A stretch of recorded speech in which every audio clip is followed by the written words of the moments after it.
쿼크에서 빅뱅까지 수강생 여러분 안녕하십니까? 이번 수업하고 다음 수업에서는 이 물질의 궁극적 실체는 이라는 그 제목으로 정말로 우리 세상, 그다음에 우리 몸을 이루고 있는 이 물질의 궁극적 실체가 무엇인지 파헤쳐 보도록 하겠습니다. 그래서 이번 수업에서는 먼저 이 원자 속으로 들어가서 이 원자라고 하는 것이 원자 핵과 전자로 이루어져 있다라는 것을 우리가 다뤘었는데, 그 중에 그러면 원자 핵이라고 하는 것은 이제 어떻게 구성되어 있고, 그러니까 그런 그 여러 가지 원자 핵의 성질들을 우리가 어떻게 알 수 있게 되었는가 하는 이 과정들을 살펴보도록 하겠습니다. 이 과학에서의 발견은 이게 전혀 다른 연구를 하다가 우연히 발견된 어떤 사실이 이제 계기가 돼서 얻어지는 경우가 자주 있죠. 우리가 원자 안에 이 원자 핵이 존재한다라는 것을 알게 된 것도 그러니까 이와 비슷한 과정으로 이제 알게 된 것인데, 그래서 이 원자 핵의 존재를 발견하게 된 이 계기가 된 이 우연한 발견은 이 방사능의 발견이었습니다. 그래서 이 방사능이라고 하는 것은 이는 이 앙르 베크렐이라는 여기 계신 이분이 이 우라늄이라는 새로운 물질, 물론 이제 그 발견은 그 한참 전에 됐지만, 그러니까 이거에 대해서 이제 연구를 하다가 그 우라늄에서 무언가 나온다라는 것을 이제 발견했습니다.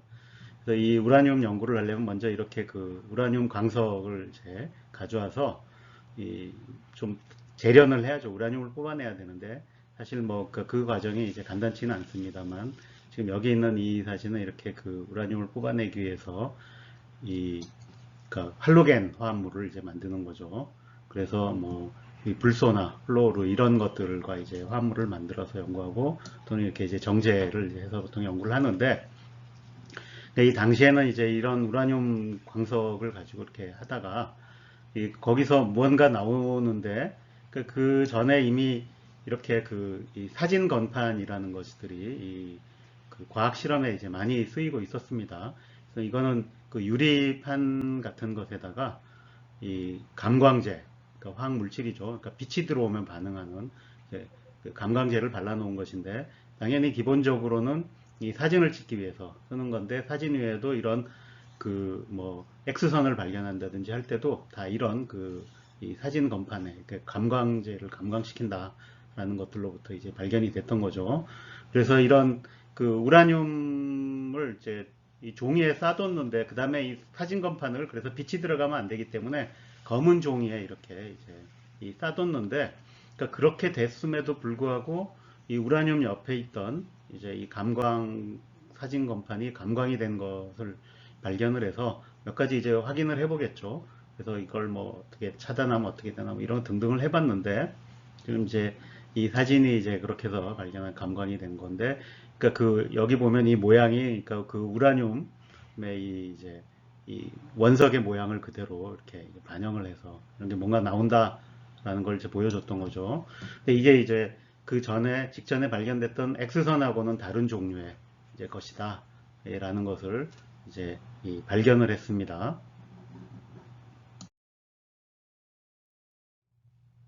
이 앙리 베크렐이 이 우라늄에서 무엇인가 나온다라는 것을 이제 발표하는 자리에 이 마리 키리가 이제 그 참석을 했었는데, 그 얘기를 듣고 굉장히 흥미를 느껴서 그것을 한번 이제 연구를 해봐야겠다라는 생각을 이제 하게 되고, 그다음에 그 얘기를 이제 남편이었던 이 피에르 키리를 설득을 해서 이제 같이 이제 우라늄에서 나오는 새로운 무엇을 이제 연구를 이제 하기 시작하게 됩니다. 그래서 이 마리 키리와 피에르 키리는, 그러니까 뭐 그때 당시에 이제 이런 거 연구한다 그러면은 누가 재료 사다 주고 이런 게 아니니까, 저 재료를 구하려면 일단 우라늄 그 광산에 가서 우라늄을 구해와죠. 실제로 그런 일까지 다 몸소 뛰고, 그 다음에 거기서 우라늄을 싣고 와서 연구실 옆에다가 쌓아두고 이 그 재련 같은 것도 직접 하고 막 이런 이제 힘든 과정을 거쳐서 이 우라늄에서 나오는 이제 이 방사능에 대해서 연구를 이제 하기 시작했습니다. 그래서 사실 이 방사능이라고 그 이름을 붙인 것도 이제 이 퀴리 부부죠.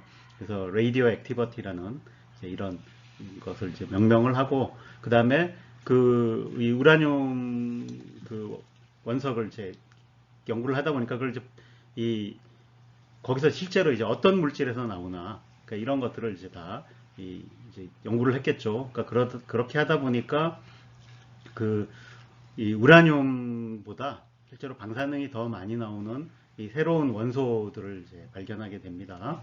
그래서 그 첫 번째로 발견한 원소에는 이제 라듐이라는 이름을 붙였습니다. 그래서 이 라듐은 뭐 그냥 그대로 해석하자면 이 방사능이 나오는 원소 뭐 이런 뜻이 되는 거죠. 그 다음에 그 후에 이 또 라듐보다도 더 이제 또 방사능이 나오는 새로운 원소를 하나 더 발견을 해서, 그러니까 이번에는 이제 이 폴로늄이라고 이름을 붙였습니다. 뭐 이름에서 보면 알 수 있듯이 이 마리 키리가 이제 폴란드 출신이니까 그 폴란드의 이름을 따서 이 폴로늄이라고 이제 이름을 붙였던 거죠. 그래서 이 방사능이라고 하는 것이 어떤 그 특정한 원소에서 나오는 것이다.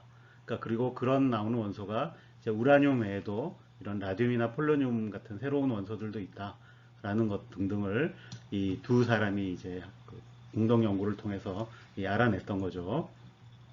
그래서 그 공로로 이 1903년에 이제 두 부부가 같이 이 노벨 물리학상을 받게 됩니다. 이 우라늄으로부터 얻을 수 있는 라듐이 양이 많지 않기 때문에 그걸 충분한 양을 얻기 위해서는 정말로 이제 노력을 많이 했어야 됩니다. 그래서 이렇게 이제 얻어낸 이제 라듐의 이게 사진 같은 건데, 그러니까 당시엔 저만한 양을 얻어내기는 그 당시에는 쉽지 않았고, 그 후에는 이제 그거를 이 라듐을 이제 순수한 라듐을 이제 추출해내는 그런 과정을 이제 또 연구를 해서, 그리고 그 방법들이 나중에 또 인정을 받아서 이제 그 후에 1911년에는 이번에는 이 라듐을 이제 추출하는 그런 거에 대한 공로로 이 노벨 화학상을 이제 수상하게 됩니다. 그래서 이 당시에는 이 방사능이라고 하는 것이, 그러니까 뭐 처음에 막 발표가 되고 이런 게 있다. 근데 그 다음에 그 방사능을 쬐면 일부 물질들, 특히 뭐 그 형광 물질 같은 경우에는 이렇게 빛을 이제 이렇게 내게 됩니다. 그래서 빛나는 뭐 이런 것들도 보여주고 하니까, 그래서 이런 걸 이제 여러 가지 이제 응용을 하게 되겠죠. 그래서 이런 데 보면 지금도 이렇게 그 일부 야광시계 같은 데는 이렇게 방사성 그 동위 원소들을 넣어서 거기서 나오는 이런 이 방사능이 이제 형광물질을 이제 때려서 이게 빛이 나오도록 뭐 이렇게 된 걸 여전히 쓰고 있습니다만, 지금은 이제 이 방사능의 위험성 때문에 그러니까 이런 것들은 대부분 이제 특수한 목적이 아니면 이제 못 쓰게 이제 되었죠.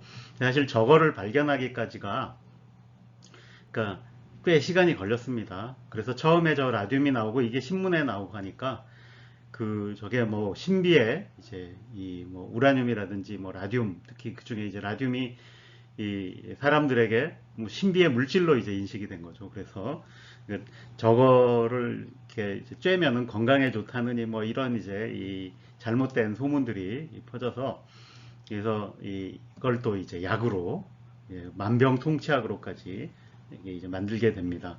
그래서 여기 보시면 이런 사진 같은 게 보면 잘 읽어보시면, 그러니까 이 안에 이제 라듐을 넣은 이제 건데 이걸 마시면은 이제 된다, 뭐 건강에 좋다, 모든 병이 낫는다, 뭐 이런 식으로 했던 거죠.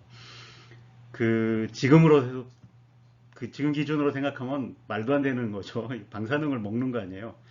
큰일 날 일인데, 그러니까 그때 당시에는 워낙 이런 위험성을 몰랐기 때문에 이제 이런 일이 있었던 거죠. 심지어 이 라듐 연고도 있고 뭐 그렇다고 했습니다. 근데 이런 이 방사능이 이제 위험하다라는 거 하는 것이 이런 이 방사능 원소들을 이제 산업에 쓰면서 이렇게 대표적으로 쓰인 게 이런 야광 시계. 그러니까 밤에도 볼 수 있으니까 사람들이 신기해 하잖아요. 그러니까 저 시계들이 굉장히 많이 팔렸는데, 그럼 저거를 만들던 공장에서 일하던 노동자들, 근데 그 노동자들이 대부분 또 여성이었습니다. 그래서 저렇게 일일이 그 숫자를 이제 붓으로 쓰는 거죠. 근데 그 붓으로 쓰다 보면은 이게 붓이 갈라지고 하니까 모으려고 하면 습관적으로 사람들이 그 붓을 이제 혀로 침으로 이렇게 하죠. 근데 그게 방사능 물질을 계속 혀에다 바르는 거잖아요. 그래서 이거를 이제 몇 년을 한 노동자들이 생기다 보니까 그 노동자들 사이에 이제 방사능 후유증 환자들, 그러니까 뭐 혀에 암이 생긴다든지 아니면 뭐 백혈병에 걸린다든지, 그러니까 이런 환자들이 나오기 시작하니까 그제서야 이게 왜 그런가를 조사해보고 이제 방사능 때문에 그런 것 같다. 그래서 이런 것들에 대한 이제 이 규제가 이제 시작이 됐던 거죠. 그래서 이게 이런 게 이제 이 과학적 발견이 되고 이게 완전히 뭔가 제대로 밝혀지고 이런 것까지 시간이 꽤 걸린다라는 걸 이제 보여준 거죠. 그 다음에 이 마리 키리가 나왔으니까, 그러니까 뭐 조금 다른 이제 역사적인 얘기도 하자면, 이 마리 키리는 이제 그 마리 키리가 활동하던 그 당시에 보면 정말로 그 입지전적인 인물이라고 할 수 있습니다. 그 마리 키리가 이제 프랑스로 유학을 왔죠. 근데 이 프랑스로 유학을 오게 된 이유가 뭐냐 하면, 그러니까 공부도 잘하고 똑똑했는데 이 폴란드에서 이제 이 대학을 가려고 하니까, 그러니까 그 바르샤바 대학에서는 여학생을 받아주질 않았답니다. 그러니까 그때까지도 이 이게 여자는 여성은 그 사람이 아니었던 거죠. 그래서 안 받아주니까 유럽에서도 또 그나마 프랑스는 이제 일찍 혁명이 일어나고 뭐 등등 하면서 이제 약간 그런 사회적인 분위기가 훨씬 여성에 대해서 우호적이어서 프랑스 대학에서는 여학생을 받아줬기 때문에 글로 유학을 간 거죠. 그래서 거기 가서 이제 열심히 이제 공부를 이제 하다가 남편을 만나서 결혼도 하고 뭐 이렇게 했는데, 이게 이제 졸업을 하고, 그러니까 박사 학위를 받고도 취직이 안 되는 거예요. 그러니까 이 여성을 교수로 뽑아주지 않는 거죠. 그러니까 그때는 유럽도 다 뭐 지금의 이제 보다 훨씬 그런 거라고 생각하시면 안 되는 거죠. 그러니까 그 20세기, 그 19세기 말 20세기 초라는 게 이제 그런 상황이었던 거죠.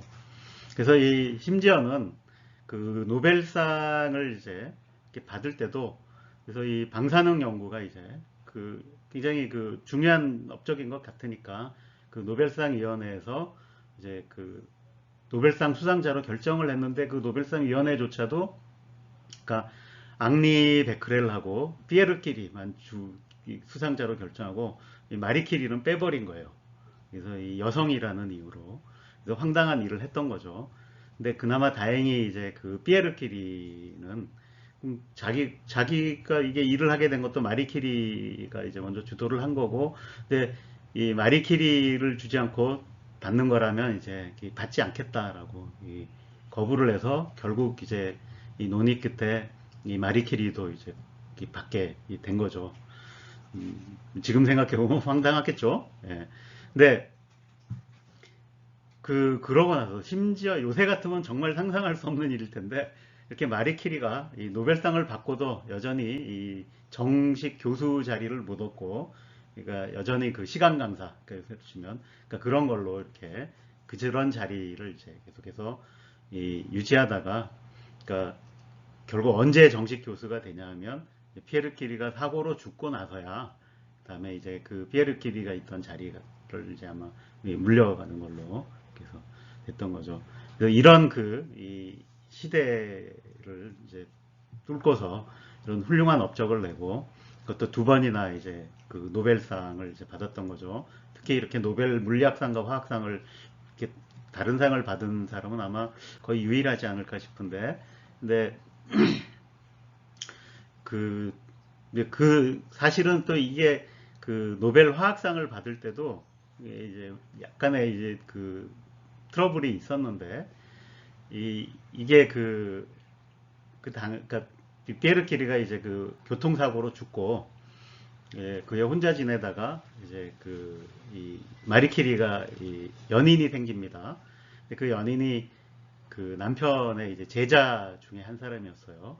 근데 뭐 그렇게 해서 서로 연인이 된 건 뭐 그렇게 문제가 안 될 수도 있는데, 문제는 이 연인이었던 사람이, 이 사람도 나름 유명한 이제 물리학자였습니다. 근데 이 유부남이었다는 게 문제였어요. 그래서 물론 이제 그때 당시에도 뭐 이미 별거를 했다 뭐 이런 얘기는 있는데, 정식으로 이혼은 안 한 그런 이 상황이었는데, 이게 이런 게 이제 그 프랑스 신문에 이제 그 기사로 났던 거죠. 가십 기사로.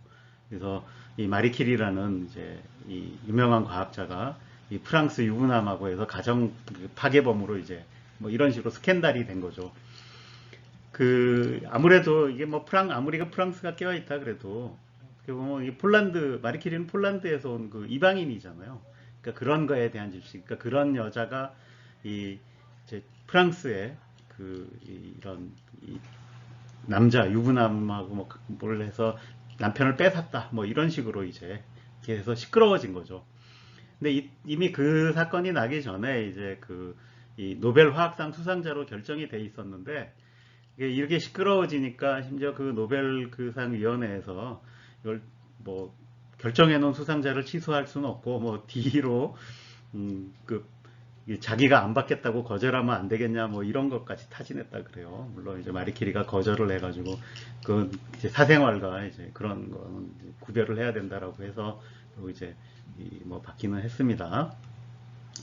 네, 이제 이런 등등의 이제 일이 있고 나서 그러니까 이 어쨌든 그러니까 뭐 해도 지금으로 보면 뭐 우리로 치면은 저 동남아에 있던 사람이 한국에 와서 결혼해가지고 잘 나가고 하니까 그런 걸 또 못마땅해 하는 그 사회적인 분위기만 아마 이런 거 비슷한 거라고 보시면 될 것 같기도 해요.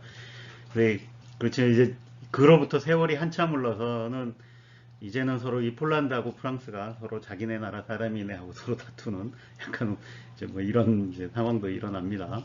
네. 어쨌든 이런 일을 격경을 딛고 이 훌륭한 일들을 이제 해냈다라는 면에서 저는 뭐 제 개인적으로도 그렇고 뭐 객관적으로도 그렇고 굉장히 존경할 만한 분이면은 틀림이 없는 사람입니다. 이 피에르 끼리 부부의 이 발견들, 그러니까 새로운 그 방사성 원소 그러니까 이런 것들을 이용해서 이 방사능이 무엇이다라는 것의 그 실체를 이제 밝힌 분이 이 어니스트 러더퍼드입니다. 그래서 이 어니스트 러더퍼드는 이 방사능을 가지고 이제 이 여러 가지 이 성질을 자세히 조사를 해봤던 거죠. 그래서 이 방사능이 세 가지 종류가 있다라는 것을 이제 알아냅니다. 그 다음에 그 세 가지 종류가 모두 이 원자에 있는 그 핵과 관련이 있다.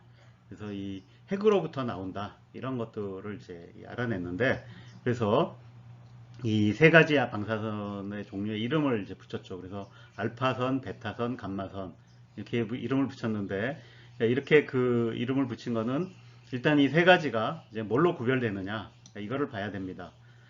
첫 번째 조사한 건 이제 투과력이 다르다라는 걸 알아냅니다.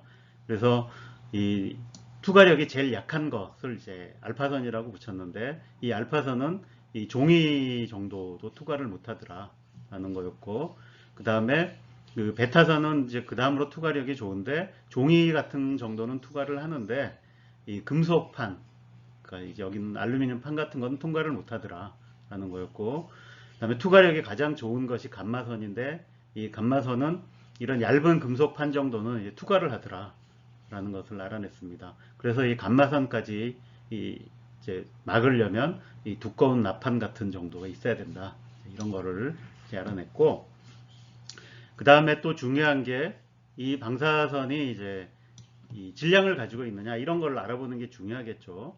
그래서 기본적으로 이제 이걸 조사를 하는데 뭐 이게 눈에 보이는 것들이 아니니까 이걸 조사를 하려면 좀 이제 기술이 필요하죠. 근데 그 중에 하나가 이제 이 전기장을 이제 걸어주는 거죠. 이렇게 전기장을 걸어주면 전하를 띤 입자는 그 전기장의 영향을 받아서 휘어지니까.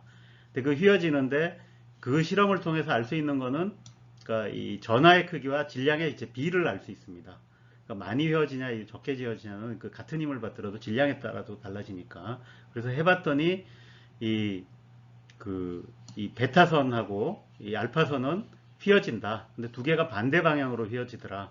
그러니까 이걸로 보건대 알파 입자하고 이 베타 입자는 전하가 반대다라는 걸 알 수 있죠. 근데 알파 입자가는 조금 휘어지는데 베타 입자는 많이 휘어진다라는 거는 이 질량 전하비가 그러니까 이제 알파 입자가 훨씬 크다. 그러니까 덜 휜다. 그러니까 질량은 크고 전하는 작다. 뭐 이렇게 되는 거죠.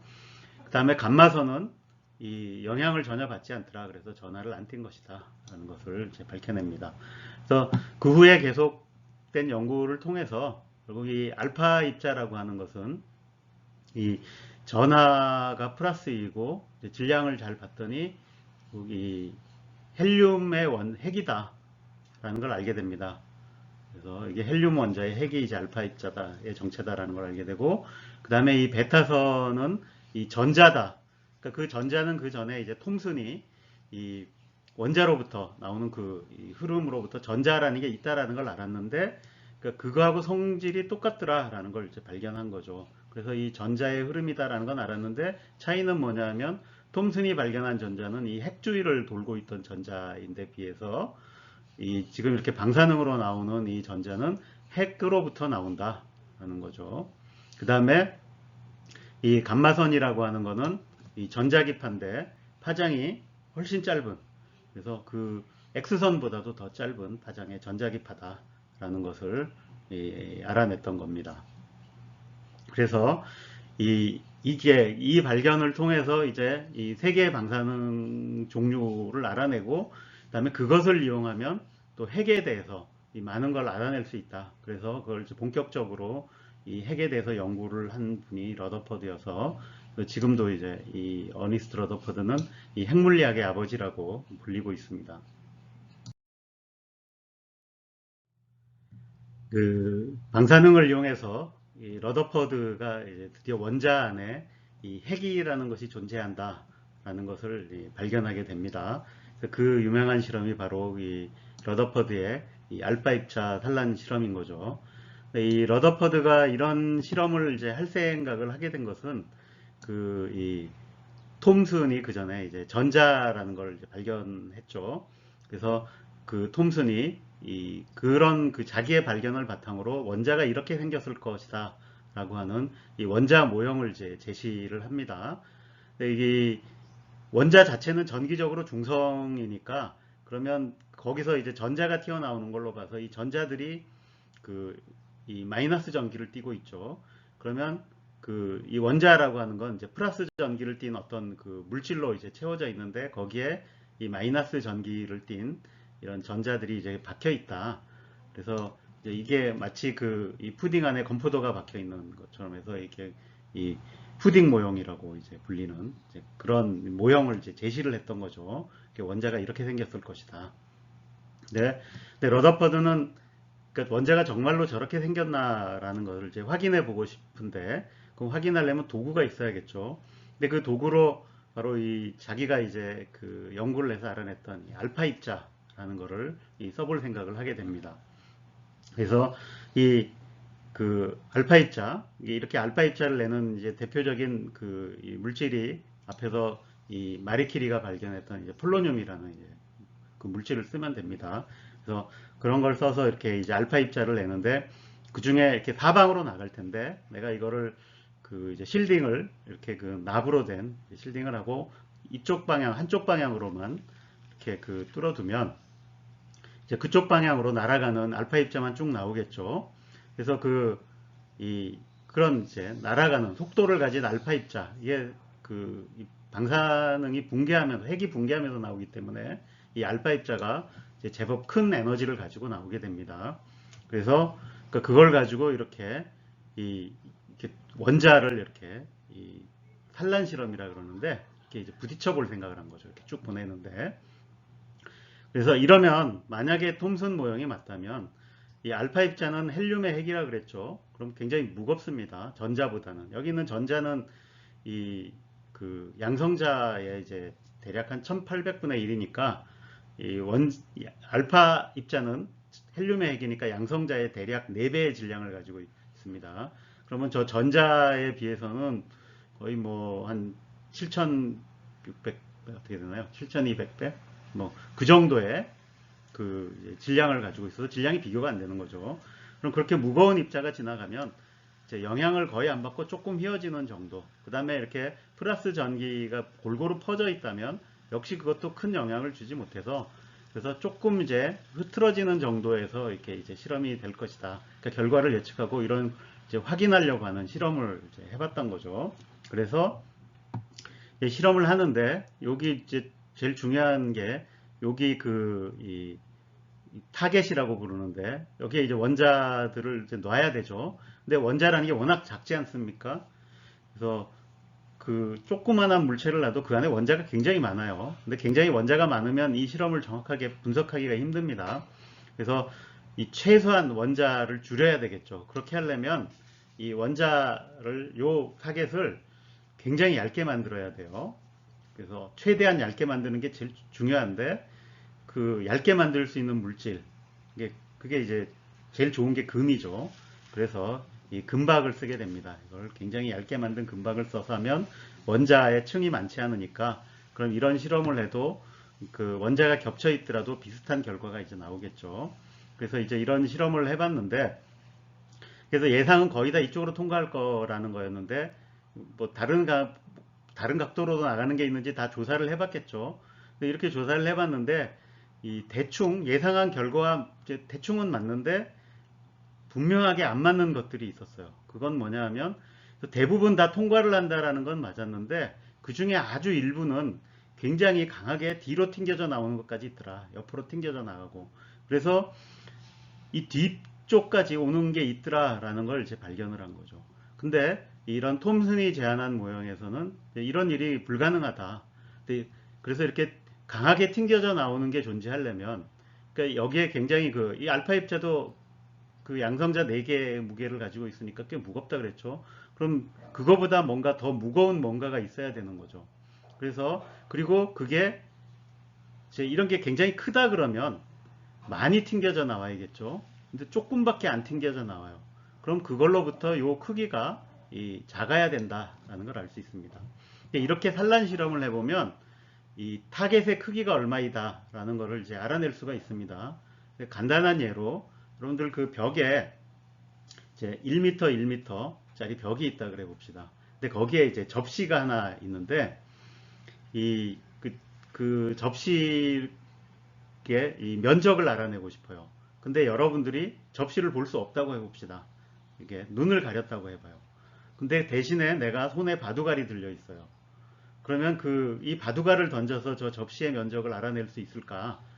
이게 바로 이런 이 산란 실험하고 비슷한 상황인 거죠. 그러니까 우리가 실제로 저 원자를 지나가면서 무슨 일이 일어나는지는 몰라요. 볼 방법이 없죠. 근데 다만 내가 원자가 지나가면서 무슨 일이 생기나만 보는 거죠. 지나온 다음에.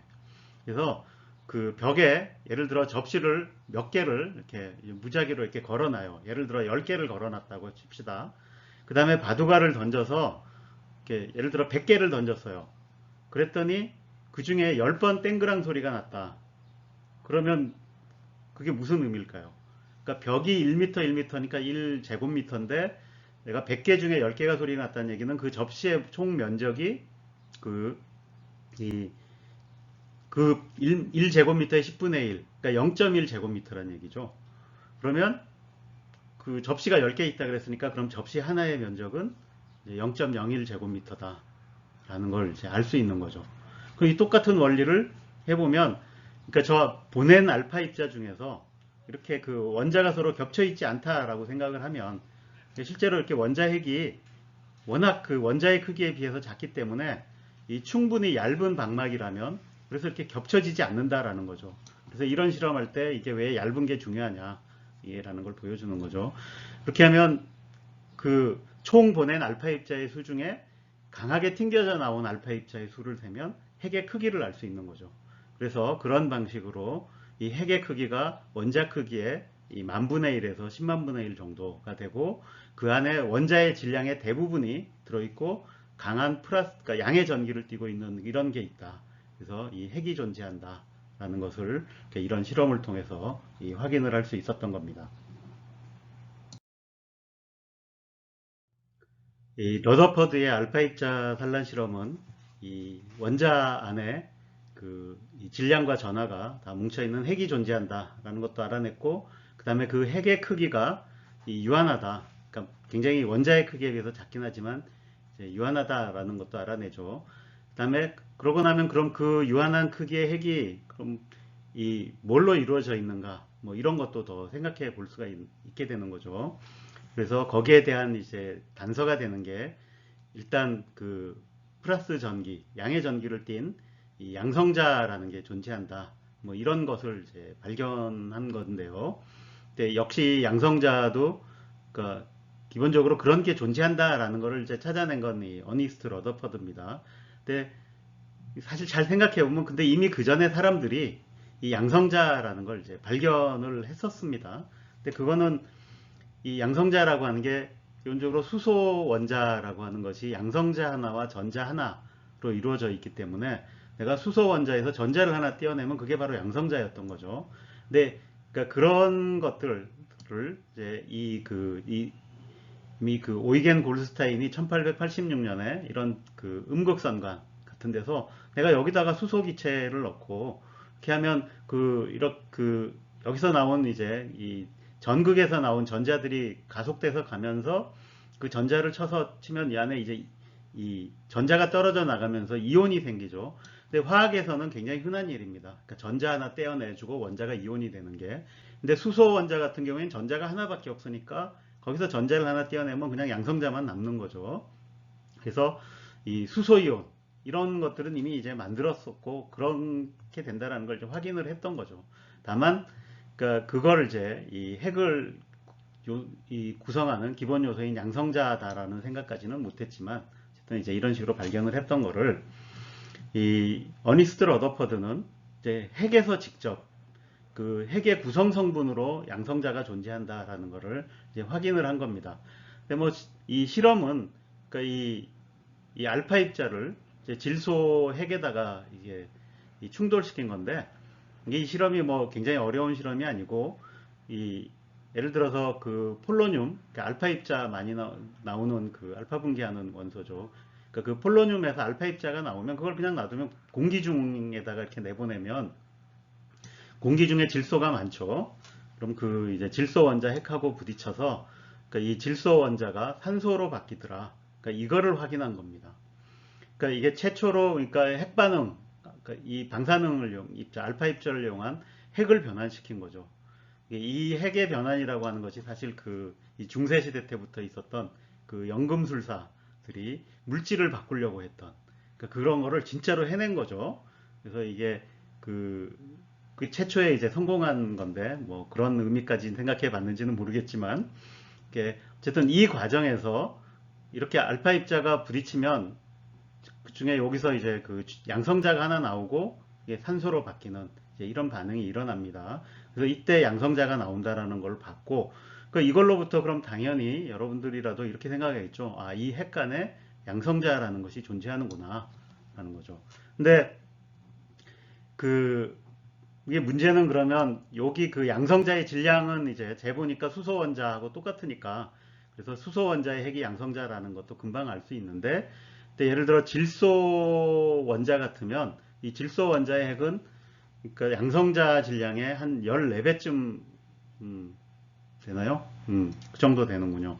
그러니까 그 정도 되는데 그 전하량을 보면 그러니까 이 7번이죠. 예. 아닌가? 어떻게 되나? 5, 7, 8. 예. 그러니까 7번 되겠네요. 그러니까 이 그러니까 양성자의 7배밖에 안 돼요. 근데 질량은 14배니까 뭔가 안 맞죠. 그래서 이 전하고 질량비를 설명하려니까 그럼 양성자하고 질량은 똑같은데 전기적으로는 중성인 이제 그런 뭔가가 있어야 되겠죠. 그래서 그걸 이름을 일단 중성자라고 불렀습니다. 근데 이 러더퍼드 생각에는 그러니까 그것도 사실 양성자일 텐데 그게 이제 그 전자 또 그 핵 안에 들어 있어서 근데 이런 생각을 한 거는 이 방사능 붕괴 중에 이제 베타 붕괴가 있었잖아요. 베타 붕괴는 전자선이 나오는 거니까 핵에서 전자가 나오니까 그러니까 전자도 들어있나 보다라고 생각을 했던 거고 그래서 핵이라고 하는 것이 예를 들어 질소핵 같으면 양성자가 14개인데 전자가 7개 있어서 전하는 이제 7로 보이고 그래서 이런 걸 때리면 이제 양성자가 하나 튀어나올 수 있다. 이런 식으로 이제 이 생각을 했던 거죠. 물론 이런 생각은 나중에 양자역학이 나오면서 틀렸다라는 걸로 판명이 되게 됩니다.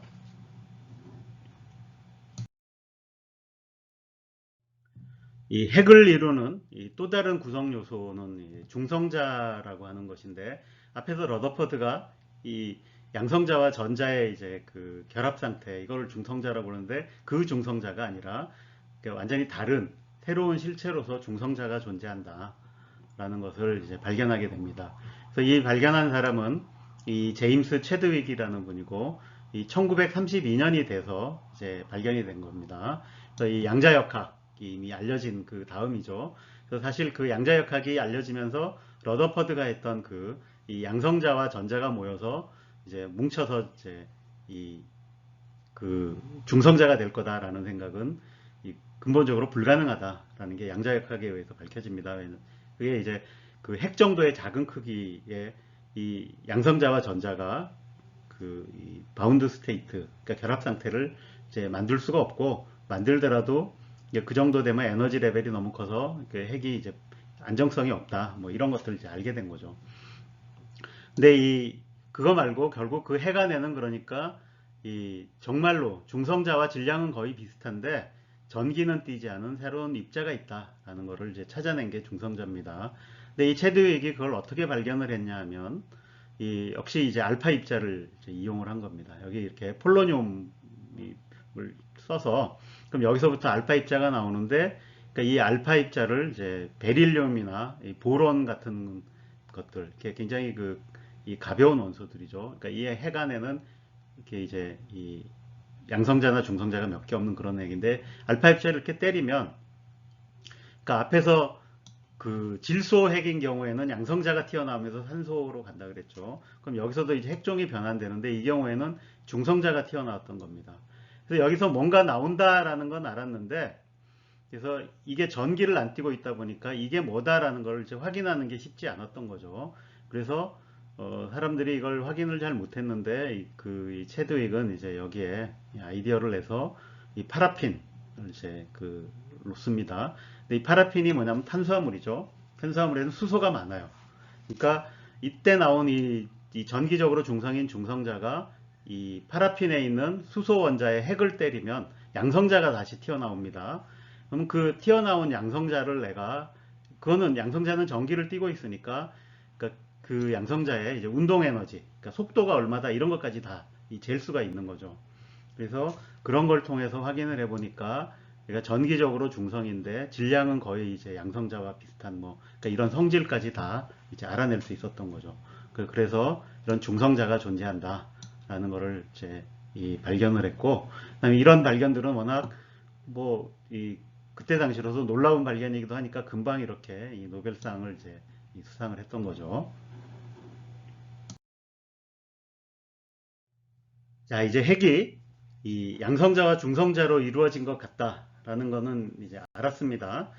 그런데 그럼 왜 그 양성자와 중성자가 모여서 핵이 만들어지고, 그러니까 그 핵들이 다양하잖아요. 그러니까 원소들이 굉장히 많으니까.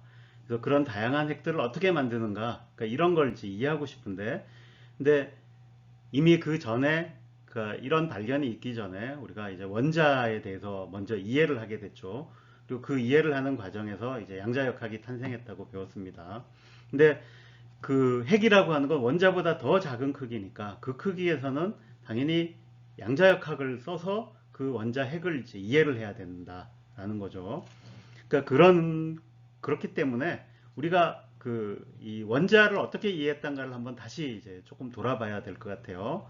그래서 우리가 이 앞에서 다뤘던 이 원자가 이제 핵과 전자로 이루어져 있고, 그런 거를 이제 이해를 하려면 양자역학이라는 걸 알아야 된다. 그래서 여러 가지 양자역학의 원리들, 그죠?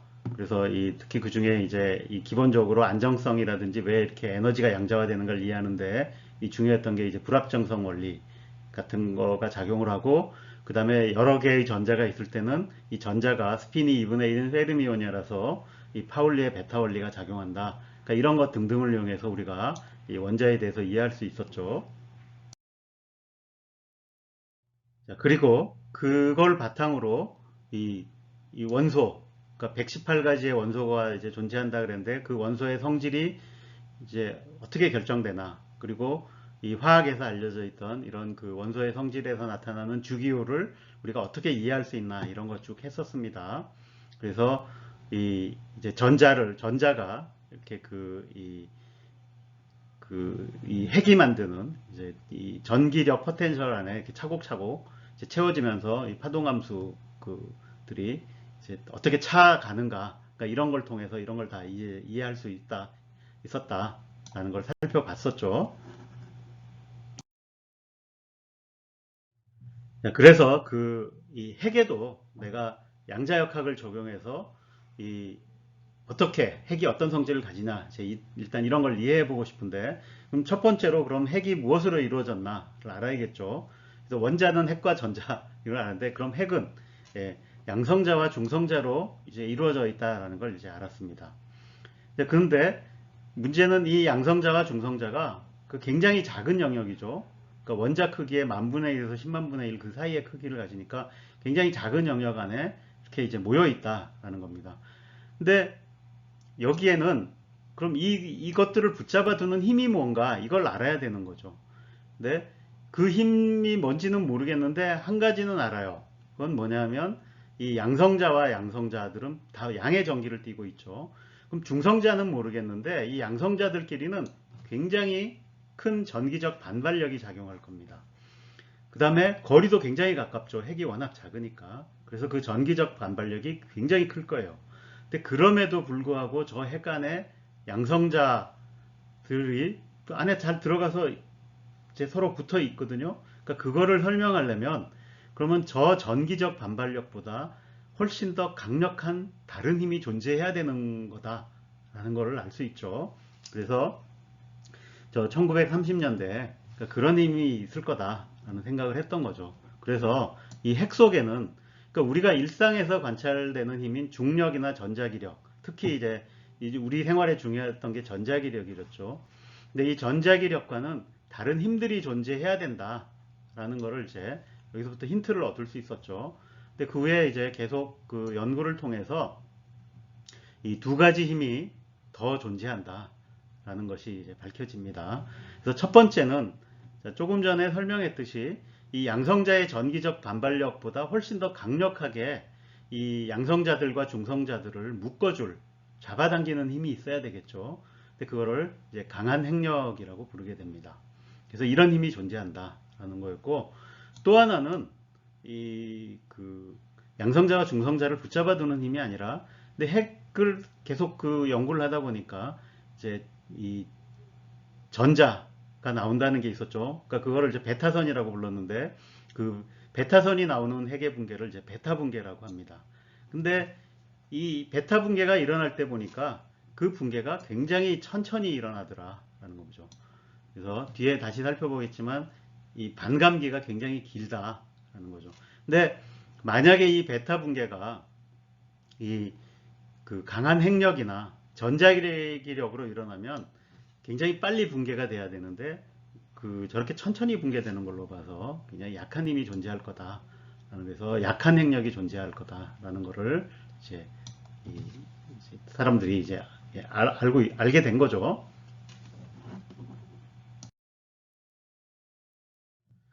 그래서 이 핵 안에서 작용하는 이 두 가지 힘, 그 중에 강한 핵력부터 어떤 힘인지 한번 알아보겠습니다. 이 강한 핵력은 이 전자기력보다 이제 훨씬 강한 힘이다라는 거는 앞에서 알 수 있었죠. 그래서 이 양성자들끼리 밀어내는 그 전기력을 누르면서 서로 묶어둘 정도로 훨씬 더 강력한 힘이다. 그래서 이 이름도 강한 핵력, 나중에는 이제 강력이라고 줄여서 부르게 됩니다.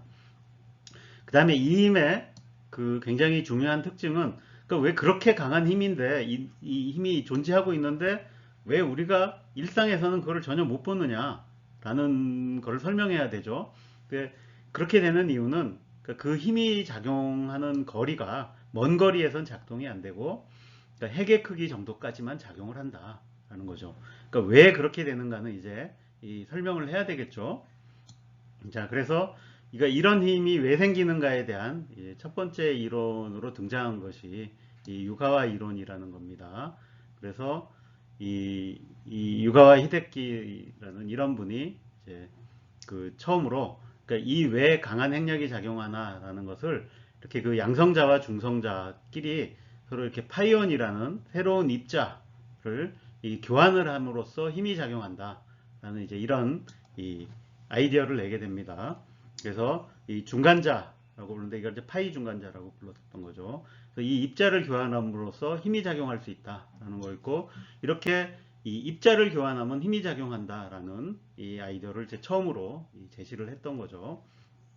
다음에 왜 그 짧은 거리에서만 작용하나 하는 거를 그러니까 이 입자가 질량이 생기면 이 작용하는 거리가 질량에 반비례하고 그래서 저 질량이 대략 그 전자의 질량의 이제 한 200배 이상 그다음에 그 200배에서 한 300배 사이 그 정도가 되면 그 원자핵 크기 정도에서만 작용한다. 뭐 이런 것들을 이제 제시를 했던 거죠.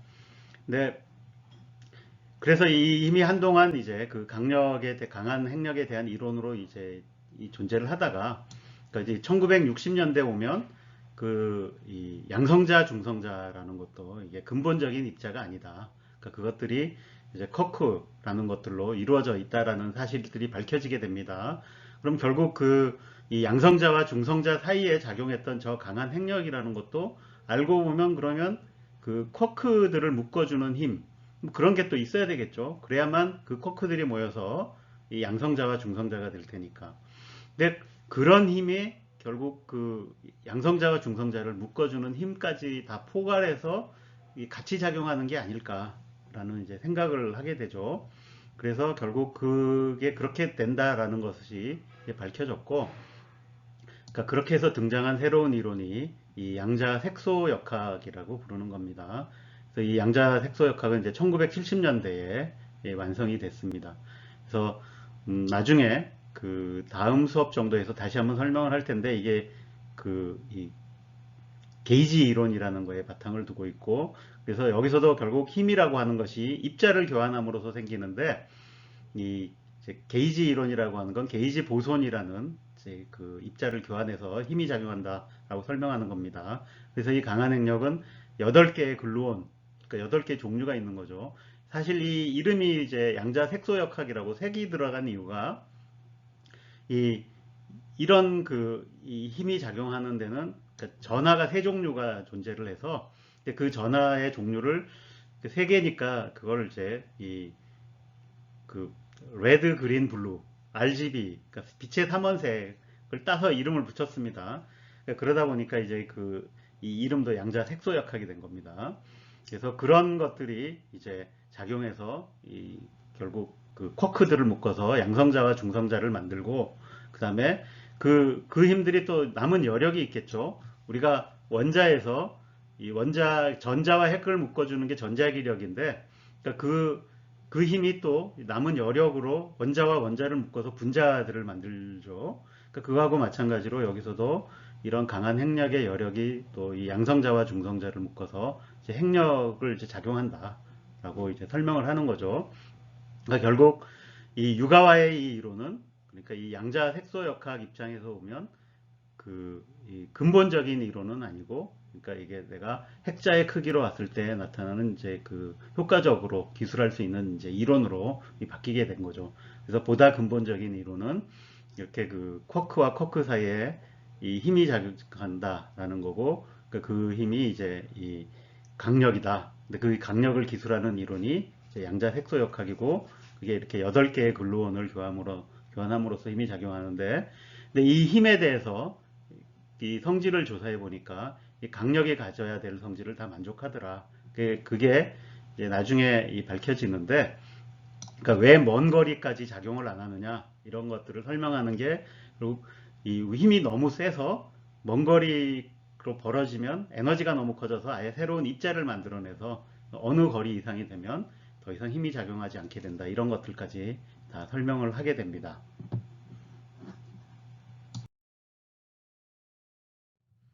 핵 속에만 존재하는 이 두 번째 힘인 이 약한 핵력에 대해서 알아보도록 하겠습니다. 그래서 이 약한 핵력은 핵의 베타 붕괴를 설명하기 위해서는 굉장히 그 약한 힘이 필요하다 그랬죠. 그래서 이게 이제 이 거기에 대한 이제 이 최초의 이론은 이 페르미 이론이라는 것이 나왔는데 1930년대에 여기 보시면 초에 이분이 이제 엔리코 페르미라는 분입니다. 이 이론을 만드신. 근데 이 엔리코 페르미는 이거 말고도 여러분들이 이제 페르미온이라는 거 배웠죠. 그래서 그 페르미온의 바로 그 페르미가 되겠습니다. 굉장히 유명한 업적들이 많습니다. 자, 근데 이분이 이제 이렇게 이 중성자하고 양성자, 그 다음에 전자, 중성미자, 이렇게 이런 것들이 이제 네 개가 동시에 접촉해서 이 힘이 작용한다. 그러니까 그게 이제 양력이다. 라고 하는 이제 이론을 제시를 합니다. 이 보면 당시에는 이 중성미자라는 입자가 여전히 발견이 안 된 상태였는데 이 중성미자라는 게 존재해야 된다라는 거를 이 파울리라는 분이 이제 이 얘기를 합니다. 근데 그 얘기를 한 배경에는 이, 이 베타 붕괴가 일어날 때 보니까 에너지 보존 법칙이 성립하지 않는 것 같아 보였거든요. 그래서 지금 이 경우에도 보면 이 중성자가 이 베타 붕괴하면 양성자와 전자가 나오는데 이 양성자와 전자가 가진 에너지를 다 합치면 그게 이 중성자의 질량만큼 돼야 되는데 그거보다 적더라라는 것이었죠. 그럼 뭔가 에너지 보존 법칙이 성립 안 하는 거라 그래서 그때 당시 사람들이 굉장히 혼란스러워하고 뭐 이제 여러 가지 이제 논쟁들이 있었는데 그러니까 이 파울리는 그게 우리가 이제 전기를 안 띠고 있고 그 다음에 전자기 상호작용을 안 하다 보니까 검출이 안 되는 이제 그런 새로운 입자가 있을 거다. 그게 나온 거다. 해서 이 중성미자라는 거를 이제 도입을 하게 됩니다. 그래서 나중에 이제 확인이 되죠. 이런 입자가 실제로 존재한다라는 것이. 그래서 이렇게 항상 이 약 상호작용에는 이제 중성미자가 관여하는 경우가 많습니다. 그래서 이제 이렇게 이제 이런 힘이 존재한다라는 거였고, 그럼 이게 이제 이 페르미 이론에서는 이게 이제 왜 작으냐라고 하는 거를 그냥 설명을 잘 이제 못했는데, 나중에 이것도 역시 보다 근본적인 이제 물질에 대한 이론, 그게 이제 이 쿼크, 그러니까 양성자나 중성자가 쿼크로 돼 있다 그랬죠. 그럼 그 약상호 그러니까 베타 붕괴가 왜 일어나느냐 하는 것도 그럼 쿼크들을 가지고 또 설명을 해야 될 겁니다. 그래서 그런 이론을 이제 추구하다 보니까 나온 것이 그래서 이 전자기 약 상호작용 이론이라고 하는 겁니다. 그래서 이 이론에서는 이 전자기력과 이 약한 핵력을 동시에 다 한 번에 이제 설명을 합니다. 역시 이것도 이제 게이지 이론이라는 것으로서 이 게이지 입자, 그러니까 게이지 보손이라고 하는 걸 교환해서 힘이 작용한다는데, 그래서 전자기력을 주는 거는 이 광자, 그러니까 우리가 이렇게 이 전자와 예를 들어서 양전자 사이의 전자기력은 이 포톤이라고 하는 이제 이런 그러니까 광자라고 하는 걸 서로 교환해서 힘이 작용한다 이런 거고, 이 약한 상호작용, 약한 핵력은 그러니까 교환하는 입자를 이제 약보손이라고 부릅니다. 그래서 이제 W, 그러니까 위크에서 따온 거죠. W 플러스 마이너스 두 종류, 그 다음에 Z라는 중성인 입자도 있습니다. 그러니까 이런 걸 교환해서 일어난다라는 거죠. 근데 그럼 왜 똑같은 구조로 되어 있는데 이 전자기력은 강한데 이 약한 핵력은 힘이 약하냐라는 게 이 약 보손들, 여기 나온 이 W 보손이 질량이 굉장히 커가지고 그러니까 그 낮은 에너지가 작은 경우에는 굉장히 이제 이 효과가 줄어든다. 그래서 약하게 보인다라는 거였고, 작용하는 거리도 굉장히 짧다라는 거죠. 이게 그 앞에서 이 유가와 이론에 나온 파이온의 경우에는 이 전자 질량의 한 이제 200배, 에서 한 300배 사이였는데 그보다 훨씬 더 무거워서 이거는 뭐 그 정도가 아니라 이 양성자 질량의 한 100배 이 정도 되니까 훨씬 더 짧은 거리에서만 작용하는 그런 게 되겠죠. 그래서 이 페르미 이론은 아예 그가 그 짧은 거리를 무시하고 한 점에서 다 일어난다라고 해도 잘 설명이 됐던 겁니다. 그래서 그러니까 이런 방식으로 이제 현재는 이 약한 핵력에 대해서 이 설명을 하고 있습니다. 자, 이제 이런 걸 바탕으로 우리가 핵을 이해하려고 하면 첫 번째로 이 핵의 세계에도 양자역학이 지배한다 라는 건 자명한 사실이고, 그 다음에 그 양성자와 중성자가 존재하는데 이제 그걸 일단 쿼크로 돼 있다 이런 거는 잊어버리고, 이 양성자와 중성자만 가지고 어떻게 이해를 하나 생각해 보면, 그 양성자와 중성자의 사이에 작용하는 중요한 힘이, 하나는 강한 핵력, 이게 제일 중요하죠. 그래서 이것들이 서로 이제 양성자와 중성자를 묶어주는데, 이 강한 핵력의 특징은 양성자와 중성자를 구별하지 않는다라는 거죠. 그러니까 이 강한 핵력의 입장에서는 양성자나 중성자나 그놈이 그놈이다, 뭐 이렇게 보는데, 이 힘만 존재하는 건 아닙니다. 전자기력이라는 게 존재를 합니다. 근데 이 전자기력은 양성자 사이에만 작용을 하죠. 그래서 양성자와 중성자가 다른 역할을 하게 만드는 거죠. 그 다음에 이 전자기력은 강력보다는 작지만 대신에 먼 거리까지 작용합니다. 그래서 이게 어떤 효과를 주냐 하면, 양성자와 중성자의 숫자가 많아졌을 때 이 전자기력이 점점 더 중요해진다, 뭐 이런 거죠.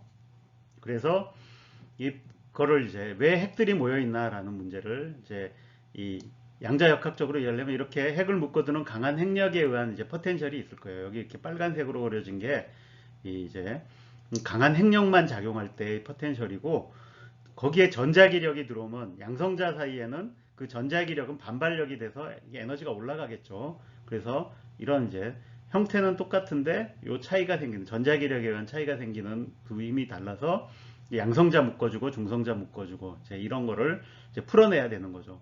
그렇게 해서 풀어보면 이게 이런 식으로 우리가 이 원자에서 전자의 이 에너지 상태 구하듯이 이 양성자와 중성자의 에너지 상태 다 구할 수 있다라는 거죠. 그래서 여기서도 보면 이 양성자나 중성자가 두 개가 따로따로 노는데, 그 개수가 늘어날수록 이제 어떤 상태에 여기를 채워나가는 거죠. 왜냐면 양성자, 중성자도 전자하고 똑같이 스핀이 2분의 1인 페르미온입니다. 그래서 파울리 베타 원리가 적용되니까 제일 낮은 상태부터 이렇게 쭉쭉쭉쭉 채워나가게 되고, 그래서 결론적으로 얘기하면 좀 훨씬 복잡하긴 하죠. 일단 복잡합니다. 왜냐하면 전자의 경우엔 전자라는 입자 한 종류만 있었는데, 여기서는 양성자와 중성자라는 두 종류의 입자가 있어서, 그러면 양성자가 두 개가 맨 낮은 레벨, 중성자 두 개가 맨 낮은 레벨, 스핀이 서로 반대 방향으로 이렇게 돼 있죠. 그러면 가장 안정된 이 핵의 상태가 뭐가 되겠어요? 그러니까 하나만 있는 경우를 빼면 이렇게 네 개가, 그러니까 양성자 두 개, 이 중성자 두 개가 가장 바닥 상태에 있는 거겠죠. 그게 뭐죠? 헬륨의 핵이죠. 바로 알파 입자예요. 그러니까 그 핵이 붕괴할 때 왜 알파 입자가 나오는가 라는 게 이렇게 하면 이해가 되는 거예요. 그러니까 핵 하나 그러니까 양성자 하나, 중성자 하나 나오는 것보다 얘네들 사이에 워낙 이렇게 안정된 구조라 이게 덩어리로 다니는 게 훨씬 더 걔네들이 안정적이다라는 거죠. 그래서 이제 알파 붕괴가 일어난다 라는 걸 보여주는 겁니다. 물론 이제 자세한 설명은 좀 복잡하니까 대충, 그러니까 이 정도로만 설명하고, 이런 식으로 해서 이 양성자, 중성자를 계속 이제 채워나간다 라는 거를 이제 설명드리는 거고, 그러면 기본적으로 내가 전자기력만 생각하지 않는다면 항상 가장 안정된 구조는 양성자의 숫자와 중성자의 숫자가 똑같을 때 만들어질 거예요. 이게. 그래서 대부분의, 그래서 여러분들이 가벼운 핵들을 보면 양성자의 수와 중성자의 숫자가 똑같습니다. 그런데 양성자의 숫자와 중성자의 숫자가 많아지기 시작하면 얘기가 달라져요. 이제는 전자기력이 들어오기 시작합니다. 그럼 양성자가 늘어나면 양성자들 사이에 전자기력 때문에 핵이 아무래도 더 불안정해지는 요소가 있겠죠. 그래서 그 전자기력을 이기기 위해서 중성자가 더 많아져야만 강한 핵력이 더 커지고 전자기력은 안 늘리고, 그래서 무거운 핵 쪽으로 가면 갈수록 이번에는 양성자의 숫자보다 중성자의 숫자가 더 많아지는 게 더 안정된 구조가 됩니다. 근데 여기에도 물론 한계가 있어서 양성자의 숫자가 어느 한계를 넘어가면 이제 더 이상 이 중성자 더 넣고 해도 아무리 해도 이제 이 전기적 반발력 때문에 안정된 핵이 안 생기는 상황이 오겠죠. 근데 그게 정확하게 우리가 보는 원자 핵에서 일어나고 있습니다. 그 이유로 해서 이 원자 핵의 종류, 그러니까 양성자의 숫자가 118개를 넘어가는 거는 안정된 상태를 못 만들어서 우리가 볼 수가 없는 거죠. 이게 사실 양성자가 110개만 넘어가도 그 핵들이 사실 다 불안정합니다. 그러니까 잠깐 살고 다 붕괴가 돼버려요. 그렇지만 우리가 측정할 수 있는 시간 정도까지 살면 다 인정을 해주는 겁니다. 그러니까 그런 것도 어느 정도 안정돼 있다라고. 그러니까 그렇게까지 해야만 이제 118개가 가능하다라는 거죠. 그래서 우리가 원자가 왜 118 종류가 가능하냐라는 게 이렇게 핵이 양성자를 품을 수 있는 게 118개까지만 가능하기 때문에 그렇다라는 거를 이렇게 그 양성자, 중성자 사이에 이제 강한 핵력, 전자기력 작용하는 것을 양자역학 가지고 설명해내는 걸 통해서 이해할 수 있다. 이런 거죠. 자, 그 결과로 얻어진 이 핵들이 얼마나 다양한가를 한번 이제 살펴보겠습니다. 그래서 지금 이 그림이 여기 보면 핵들을 나타내는데 이 X축은 Z라고 쓰는데 이게 이 원자 번호라는 거죠. 이 원자 번호라고 하는 건 양성자의 숫자를 나타냅니다. 자, 그 다음에 Y축은 이 중성자의 숫자를 나타냅니다. 그래서 여기 보면 여기 이제 여러 가지 색깔로 나타내는데 예를 들어 이게 한 점을 찍으면 그러니까 이쪽으로 내려가면 그 핵의 양성자 수, 이쪽은 이제 중성자 수 이런 거를 나타내는 거죠. 그 다음에 여기 그 중에 이제 까만색으로 표시된 이것이 이 안정된 핵을 나타냅니다. 이렇게 여기는 붕괴를 안 한다는 얘기죠. 그 다음에 색깔이 들어있는 건 다 이 영원히 존재하는 게 아니라 이제 붕괴한다라는 뜻입니다. 그러니까 가장 흔하게 일어나는 붕괴가 여기 두 가지 종류가 있죠. 여기 보면 이제 이쪽에 있는 황색 비슷하게 나는 게 이제 베타 붕괴인데 베타 플러스 붕괴. 이거는 베타 붕괴인데 전자를 내보내는 그 베타 붕괴를 이제 베타 마이너스 붕괴, 전자의 반물질인 양전자를 내는 걸 베타 플러스 붕괴라고 합니다. 그래서 이 가장 안정된 거를 기준으로 가장 안정된 게 처음에 앞에 설명했죠. 가벼운 핵일 경우에는 양성자 수가 중성자 수가 같은 것이 가장 안정돼 있다가 이게 숫자가 늘어날수록 이제 중성자 숫자가 많아지는 게 이제 안정이 돼 있죠. 근데 거기서 벗어나면 그 남는 중성자나 양성자가 붕괴를 통해서 요 안정된 쪽으로 가는 게 이제 일어난다. 그게 이제 바로 베타 붕괴라는 거죠. 그 다음에 이 양성자의 숫자와 중성자의 숫자가 굉장히 커지면 어떻게 되냐. 그때는 붕괴할 때 아예 그 전자 하나 내서 어떻게 되는 것보다 아예 덩어리로 떨어져 나옵니다. 그래서 여기 보면 이 노란색이 이제 알파 붕괴가 일어나는 거죠. 그래서 많은 무거운 원소들이 이제 알파 붕괴들을 합니다. 그래서 굉장히 무거운 원소들이 주로 하는 거죠. 이렇게. 예. 그래서 이런 다양성을 이제 우리가 이해할 수 있다라는 거고. 그 다음에 이제 요 그림이 보여주는 건 뭐냐면, 그래서 내가 이 핵을 다, 그러니까 이제 양성자, 중성자가 뭉쳐 있으니까 떼내려면 내가 에너지를 들여야 떼낼 수가 있는 거죠. 다 분해를 하려면. 근데 그럼 이 핵이 얼마나 안정된 핵이냐를 보는 중요한 기준이 뭐냐면 다 핵자 하나하나 떼어내는데 평균적으로 얼마의 에너지가 드나라는 건데, 그러니까 그게 이제 핵자당 결합 에너지라는 겁니다. 그래서 그거를 구해보면 이게 이런 식으로 변해갑니다. 그러니까 매스 넘버라는 건 양성자의 수와 중성자의 숫자를 합친 거죠. 그렇게 보면, 자, 여기 보면 저 첫 번째 이제 픽이 하나 있는데 이게 헬륨입니다. 그러니까 이게 크다라는 건 그만큼 안정되어 있다라는 건데, 이렇게 가벼운 원소 중에서도 헬륨 핵은 알파 입자, 그렇죠? 그게 굉장히 안정되어 있다라는 거고, 전체 핵 중에서 가장 안정된 핵이 뭐냐라고 물으면 핵자당 결합 에너지가 제일 큰 것, 그게 이제 철입니다. 그래서 철보다 더 가벼운 원소는 내가 핵끼리 합쳐져서 철이 만들어지면 내가 에너지를 얻을 수 있다는 얘기죠. 이게 더 안정된 상태로 가니까. 반대로 철보다 더 무거운 이 핵들은 그 붕괴를 해서 쪼개져서 철로 가는 게 더 안정된 결과가 된다. 뭐 이런 이제 얘기가 됩니다. 그러니까 이거는 나중에 이 핵자들이 어떻게 만들어지나, 이게 주로 이제 별에서 만들어지는데 이 별에서 왜 핵들이 이제 철을 만드는 것까지밖에 안 되는가, 이런 걸 이해하는데 중요한 요소가 되겠습니다. 이 핵에 대한 기본적인 내용들을 이제 다 살펴봤으니까 이제 여기서부터는 이 핵과 관련된 뭐 몇 가지 재미있는 이제 사실들을 살펴보는 이 시간을 가지도록 하겠습니다. 그래서 첫 번째로 얘기를 하려고 하는 건 이 핵 분열 과정이라는 것인데, 그러니까 이거는 그 체드윅이 이제 중성자라는 걸 발견을 하죠. 그러니까 그 중성자가 발견되기 이전에는 핵을 연구하는데 가장 중요한 도구가 바로 이 알파 입자였습니다. 그래서 이 알파 입자 가지고 모든 핵을 연구했는데, 이 알파 입자는 이 플러스 2의 전기를 띠고 있죠. 그래서 그걸 가지고 핵을 연구하려면 이 알파 입자의 에너지가 굉장히 커야 됩니다.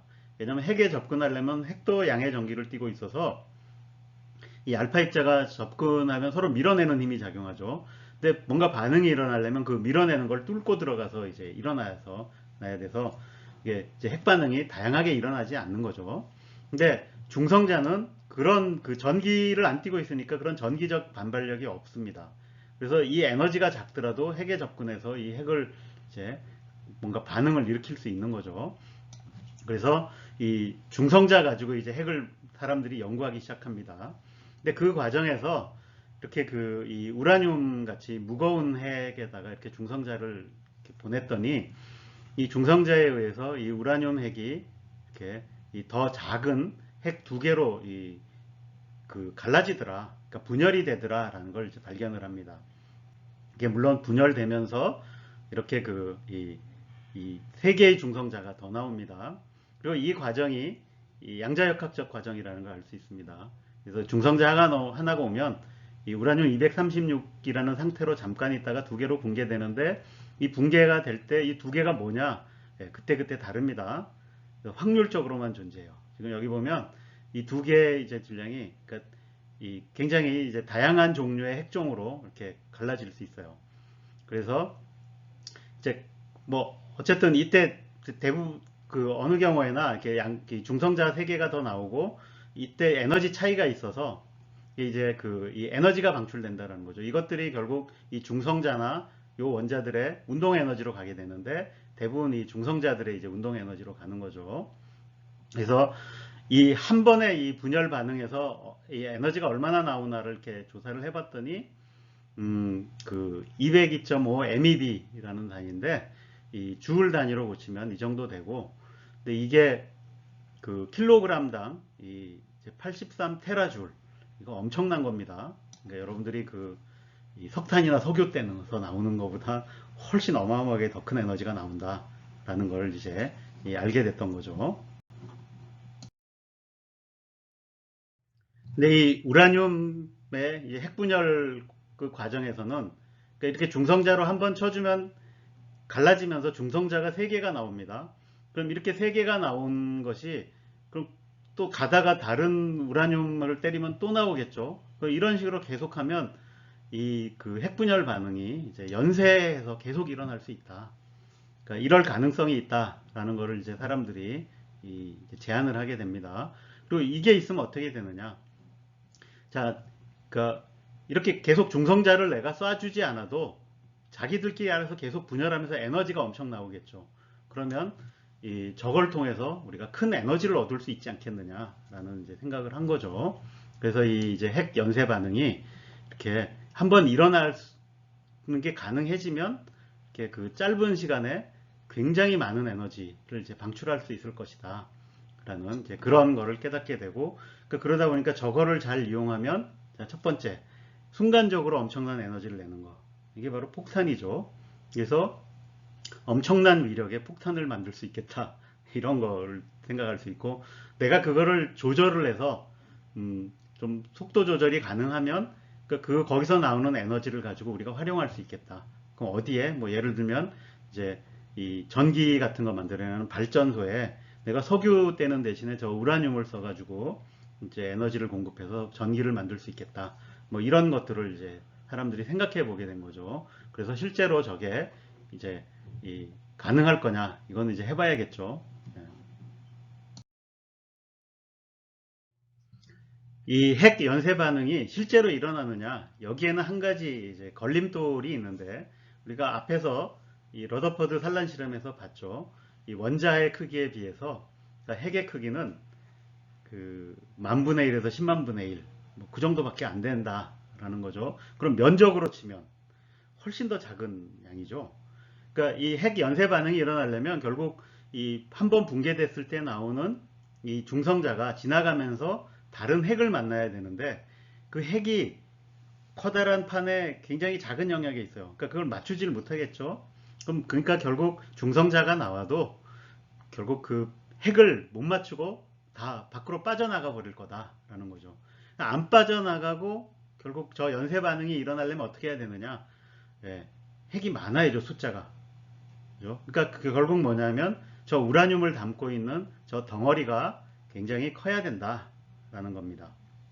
자, 그 다음에 또 하나는 그게 분열돼서 나오는 그 중성자의 에너지가 적당해야 돼요. 그러니까 이 핵분열 반응이 일어나고 안 일어나고의 중요한 요소 중에 하나가 뭐냐면 이 중성자가 가지고 있는 에너지가 그 핵의 그 반응을 일으키기에 적당해야 되는데 이 연쇄 반응이 일어나려면 그게 해보니까 우라늄이 두 종류가 있어요. 자연에 나는 게 235가 있고 238이 있는데 238이 더 많아요. 이게. 근데 연쇄 반응은 238로는 잘 안 되고, 그러니까 그때 나온 중성자들이 이게 이제 연쇄 반응을 이렇게 이제 적당하지 않다라는 거였죠. 그러니까 235만 되더라라는 거예요. 그러면 그 결국 그 우라늄이 덩어리가 커도 그 우라늄 덩어리 중에서 238은 쓸모가 없고 235가 많아야 된다라는 얘기가 됩니다. 그래서 그러니까 결국 이 두 가지를 극복을 해야만 실제로 이제 이 연쇄 반응이 일어나는 거죠. 그래서 그렇게 이렇게 하려면 결국 두 가지 방법이죠. 그래서 시료의 크기를 일단 키우거나, 그 다음에 이 표적핵이 되는, 예를 들어서 우라늄 같은 경우는 우라늄 235의 농도를 높여야 된다라는 거죠. 그래서 저 연쇄 반응에는 임계 질량이라는 게 존재합니다. 그래서 핵 연쇄 반응이 일어나기 위한 최소 질량. 근데 이거는 그러니까 이제 이 타겟의 이제 밀도, 그다음에 농도, 모양, 뭐 온도 이런 것들에 다 영향을 받습니다. 그래서 예를 들어서 우라늄 235 같으면, 그러니까 우라늄 235만 100% 모아놨다. 그러면 이제 임계 질량이 52kg 정도 됩니다. 52kg 하면 꽤 클 것 같지만 우라늄 굉장히 밀도가 큽니다. 무겁습니다. 그래서 이 조그만한 사이즈가 돼도 52kg 정도 나옵니다. 뭐 여기 보면 대충 이 정도면은 저거 52kg 뭘 넘을 것 같은데, 하여튼 그 다음에 이제 이 100%가 52kg이고 실제로 저 100%로 만들기는 쉽지 않기 때문에 그러니까 농축을 하는 거죠. 그래서 이제 예를 들어 이 우라늄 235가 전체의 20% 정도까지 높아지면 400kg이고 이 0.7%는 뭐냐면 자연에서 그냥 우라늄을 캤을 때 이 우라늄 235의 비율이 0.7%입니다. 그러니까 이 99.3%는 우라늄 238이란 얘기죠. 그 경우에는 정말 수톤이 있어야 됩니다. 그래서 저게 진짜로 가능한가라고 하는 걸 처음으로 이 실험을 해본 사람이 이제 이 엔리코 페르미였는데, 이 페르미가 만든 최초의 이 원자로라고 부르는 거죠. 진짜 이만했습니다. 그러니까 이 안을 거대한 이제 우라늄 덩어리를 넣고 실제로 연쇄 반응이 일어나나 확인을 해봤던 거죠. 근데 이거가 나중에 이제 폭탄으로 만들 때는 이 상태로는 거의 불가능하죠. 농축을 해야 됩니다. 자, 이제 플루토늄 239 같은 경우에는 100%로 하면은 이제 10kg으로 이제 가능합니다. 그러니까 이게 이 폭탄을 만드는 용도로는 이제 우라늄 235보다 훨씬 나은 거죠.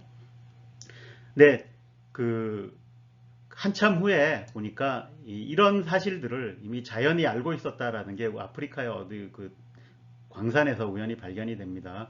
그래서 그 광산을 연구하다 보니까 우라늄 광산이 나왔는데 여기에 그 우라늄 235의 비율이 그러니까 다른 데보다 조금 이제 낮아져 있더라라는 거죠. 그러니까 이거는 뭔가 이 우라늄 235를 사용한 핵 연쇄 반응이 옛날에 일어났었다는 얘기죠. 근데 이게 왜 일어났는가 이런 것들을 이제 여러 가지 이제 설명하는 이론들이 제시되고 그랬습니다. 그래서 이 자연에서 이미 이렇게 그 이 핵 분열로가 존재했었다는 걸 보여주는 증거로 이런 걸 이제 들고 와봤습니다. 이렇게 저렇게 그 핵에 대해서 우리가 뭔가 본격적으로 알아가기 시작한 게 결국 이 1930년대 중반 이후인데, 사실 그 시기에 이 유럽이 또 분열하고 있었죠. 그래서 역시 국가적 연쇄 반응이 이제 일어나고 있었던 거죠. 그래서 이 1차 대전의 그 패배에서 이제 극복하고 나온 이 독일이 이제 만회를 해보려고 막 시도를 하고 있었고, 거기에 대비해서 이 영국, 프랑스 이런 나라들이 독일을 견제해 보려고 막 하던 그런 시기였죠.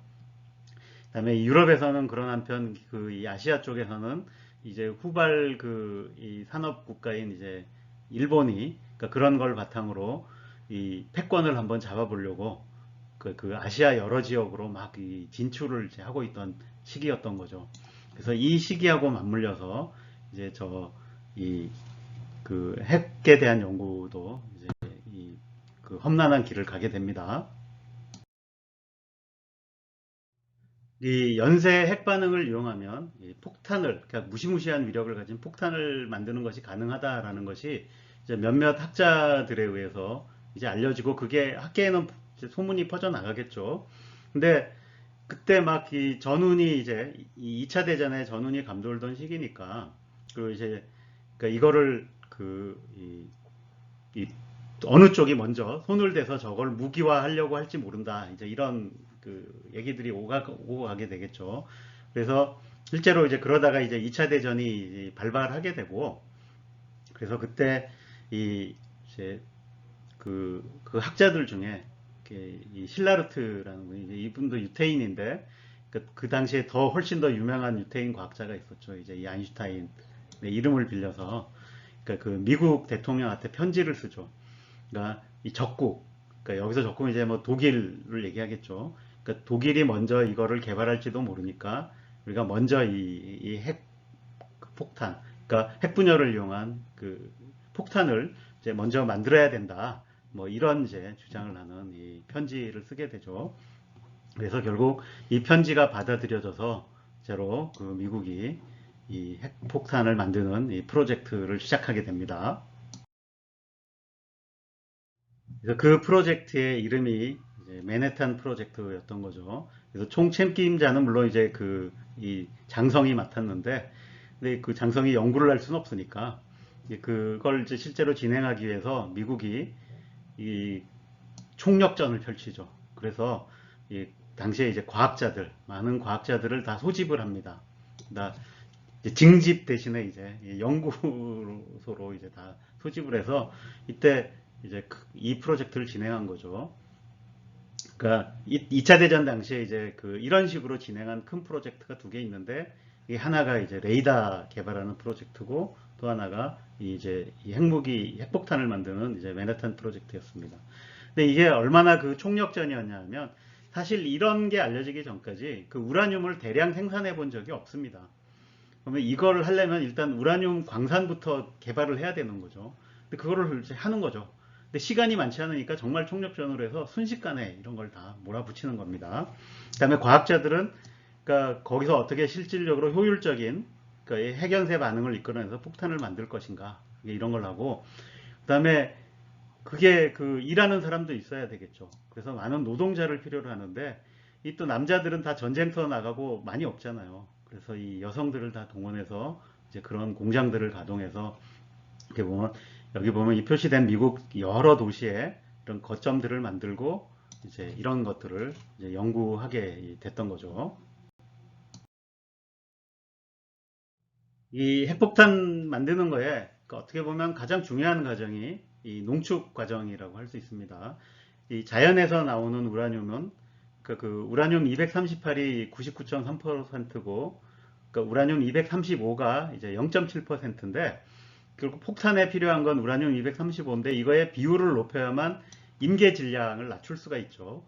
그러니까 이게 임계 질량이 몇 톤 이렇게 되면 그거 실어 날라서 나르는 것도 문제고, 터져도 위력이 이제 제대로 안 나올 수 있기 때문에, 그래서 이제 이렇게 섞여 있는 거에서 우라늄 235를 뽑아내야 되는데, 이게 문제가 이 동위 원소라는 거죠, 이게. 그러니까 이 원자 번호는 똑같아요. 근데 질량만 다른 거죠. 약간 중성자 개수만 다르다는 얘기예요. 양성자 개수는 같고. 그 양성자 개수가 같으면 화학적 성질이 똑같아요. 그러니까 이거를 화학적으로 분리해낼 방법이 없습니다. 똑같은 우라늄인 거죠, 화학적으로는. 그러니까 결국 방법이 이 우라늄 235와 238의 요 한 만큼의 이 질량 차이가 나는데 이 작은 질량 차이를 이용하는 수밖에 없었던 거예요. 그래서 첫 번째 이용했던 방법은 뭐냐면 이 확산이라는 건데 이게 쉽게 얘기하면 이 달리기 시키는 거예요. 근데 똑같은 출발점에 놓고 달리기를 시키면 무거운 238은 빨리 못 가고 235는 조금 더 빨리 가겠죠. 그럼 200 이렇게 해놓고 200 앞에 먼저 들어온 애들을 이렇게 걸러내면 거기에는 이제 235가 더 많을 거다. 예. 근데 요게 워낙 차이가 작으니까 얼마나 차이 나겠어요. 그래서 여기서부터 이제 235를 농도를 계속 높이려면 이 작업을 계속 반복하는 거죠. 얼마나? 예.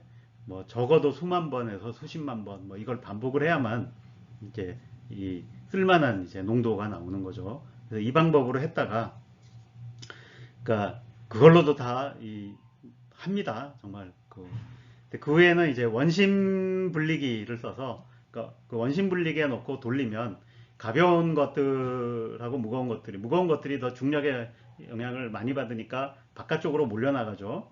그러면 이제 이 상대적으로 이 235는 가운데 많이 몰리고 무거운 230호는 바깥쪽으로 많이 이제 모여 있는 거죠. 그러면 그 가운데 부분에 있는 거를 뽑아내면 거기는 235가 많으니까 그거를 다시 그 다음 원심 분리기에 넣으면 그런 식으로 돌리는 거예요. 그렇게 하면 조금씩 중앙 부분에 235의 농도가 높아지겠죠. 지금 여러분들 이 사진에서 보여주는 게 딱 그 장치입니다. 이게 다 원심 분리기들 탱크예요. 굉장히 큰 탱크들이 쭉 이어져 있고 그래서 여기서 돌린 거를 다음 단계로 가운데 부분을 뽑아서 다음 단계로 넘겨서 또 돌리고 이걸 계속 할 수 있게 만들어 놓은 거죠. 그러니까 이런 과정을 거쳐야만 이제 농도를 높여서 임계 질량이 넘는 것들, 덩어리들을 이제 만들어낼 수 있었던 거죠. 그 다음에 지금도 그래서 이 농축 과정 굉장히 중요합니다. 그 재처리 과정이라는 것도 있죠. 그 발전소 같은 데서 이제 쓸 때는 폭탄만큼 농도를 높이면 위험하죠. 그래서 그보다 훨씬 낮은 몇 %짜리 가지고 쓰는데 이것도 쓰다 보면 결국 우라늄 235의 농도가 줄어들죠. 근데 그러면 절반으로 줄었다. 그럼 그게 쓸모없는 게 아니라 어쨌든 거기도 자연에서 나는 우라늄보다는 훨씬 235의 농도가 높습니다. 그럼 그걸 회수에다가 다시 농도를 다시 높이는 게 더 좋겠죠. 이런 걸 이제 재처리 과정이라고 부르는 거죠.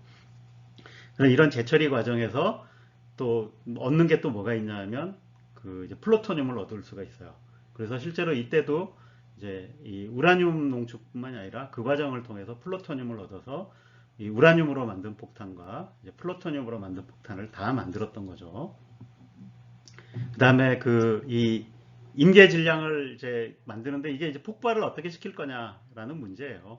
그래서 이 여러 가지 방법이 제안됐는데 그 중에 이제 크게 채택됐던 방법인데, 그러니까 두 조각으로 이렇게 나눠놔요. 그 각각은 임계 질량보다 작습니다. 그리고 이 사이를 그 중성자를 흡수하는 물질로 채우는 거죠. 그러면 얘네들이 연쇄 반응이 일어나지 않습니다. 요거 각각은 임계 질량보다 작으니까. 그러다가 이 폭탄을 이제 터뜨려야겠다라고 생각될 때 이쪽에 화약을 넣어서 폭발을 시키면 그 힘으로 이걸 강하게 밀어붙여서 여기를 두 개를 붙여버리는 거죠. 두 개가 우라늄 두 덩어리가 붙는 순간에 임계 질량을 넘어서 연쇄 반응에 의해서 폭발이 일어나는 거죠. 이게 또 다른 방식으로는 이렇게 이 조각조각 내놔요. 여러 조각을 내놨다가 그 바깥에서 폭발을 시켜서 순간적으로 이렇게 가운데로 확 몰아내는 그러니까 그런 방법으로도 이제 임계 질량을 만들어서 폭발을 시켰습니다.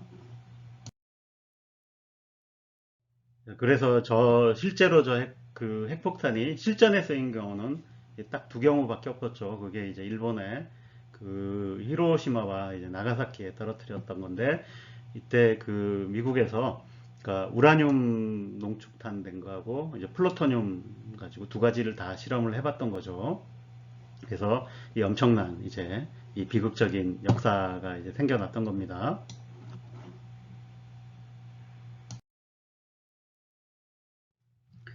자, 다음으로 우리 몸을 이루고 있는 이 원소들의 기원은 무엇인가 한번 생각해 보도록 합시다. 자, 우리 몸을 이루고 있는 이 물질을 보면 우리 몸의 대부분은 물이죠. 62% 정도의 물과 그 다음에 이 16%의 단백질, 그다음에 16%의 지방, 그다음에 1%의 탄수화물, 6%의 미네랄, 뭐 이런 식으로 이제 구성이 되어 있습니다. 근데 그거를 이제 이 원소별로 보면 여기는 이제 질량비로 해놨는데 이 산소의 질량이 제일 많죠. 물이 62%고 물의 질량의 대부분은 산소니까 산소가 제일 많을 거고, 개수로 따지면 수소가 제일 많습니다. 당연히 물을 분자 하나당 수소 2개씩 있고, 이제 탄수화물, 단백질 이런 데 다 수소 있으니까. 근데 수소 원자 자체가 질량이 얼마 안 되니까 질량비로는 이제 10%밖에 안 되는 거죠. 그다음에 어쨌든 탄소, 질소, 칼슘 이런 것들이 이제 이런 식의 이 구성을 이루고 있다라는 건데, 그럼 저 구성 원소들은 결국 기본적으로 지구의 구성 원소들로부터 왔을 거고, 그다음에 그 지구의 구성 원소는 이제 태양계의 구성 원소들로부터 만들어진 거라고 이제 볼 수 있죠.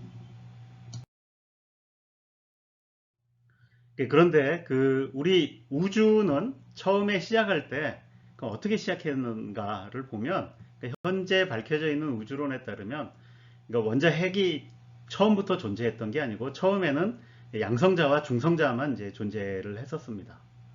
이게 그러니까 결국 지금 우리가 보고 있는 이런 무거운 핵들은 그 양성자와 중성자로부터 다 만들어졌다라는 거죠.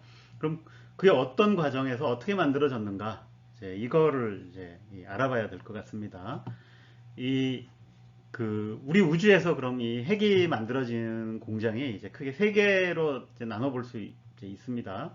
그래서 여기 그냥 재미 삼아서 이름을 이제 붙였어요. 그래서 1공장, 2공장, 3공장 이렇게.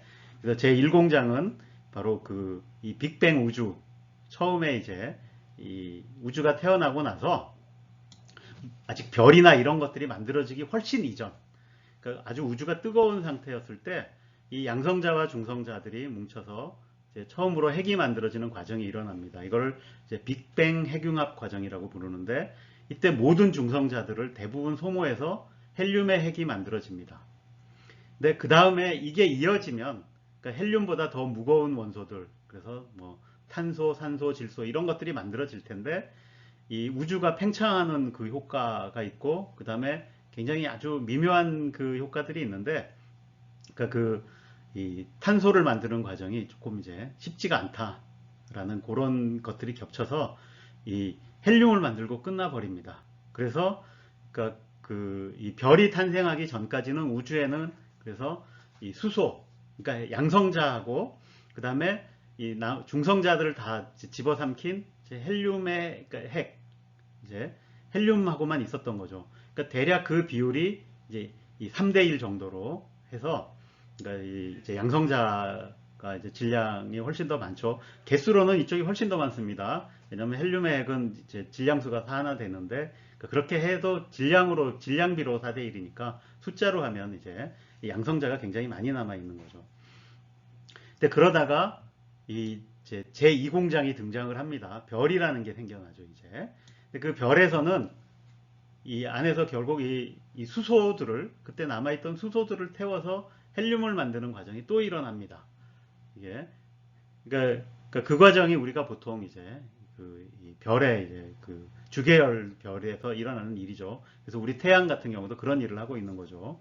근데 그때 만들어지는 원소는, 그러니까 이 별의 질량이 얼마나 크냐에 따라서 굉장히 달라집니다. 그래서 태양 정도의 질량은 헬륨을 만들고 대충 죽는다고 보시면 돼요.